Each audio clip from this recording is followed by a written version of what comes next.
एक तरफा प्रेम पाई गड़िला मुंड बीच रास्ता रे गोड़ाई गोड़ाई हाणिले दुर्बृत्त। राजधानी रे घटिछि विभत्स हत्या घटना। एक तरफा प्रेम पाई गड़िला जनक मुंड। मृतक खंडगिरी थाना डुमडुमा रघुनाथ नगर जगत मल्लिक बोली जना पड़ी। खंडगिरी थाना पुलिस घटनास्थल में पहुंची छानबीन जारी रखी। बुधवार मध्यरात्रि रे जगत मल्लिक निजर घर रघुनाथ नगर को एक स्कूटी रे फेरुथिले। घर ठारू किछि दूर रे पूर्वर लुचि रही दुर्बृत्त माने जगत को पछपटु एक धारुआ अस्त्र रे चोट पकाइथिले, जहाँफल जगत स्कूटी किछि बाट जीवा परे रास्ता उपरे टली पड़िथिले।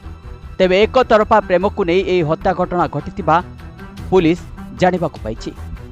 सेपटे हत्या घटना पर जड़े अभियुक्त नाबालक खंडगिरी थाना रे आत्मसमर्पण करिथिबा जଣା पड़िछि।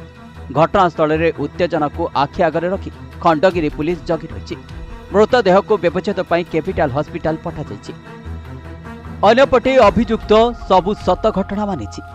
प्रेम रे कंटा साजिथिला युवती दादा झियारी को दूरे रखिबाकू चेतावनी देले, मात्र प्रेम को भूली पारु नथिला नाबालक। साजिथिले रक्त मुखा आउ रास्तार कंटा साजिथिबा दादा को हटाइबाकू पालटी गले जल्लाद। एपरिकी राति अधरे बाइक रे फेरुथबा युवती दादा को बेक को खंडारे चोट पकाइथिला। परे आखि बुझिथिले दादा Janak. Bureau report, news Odia.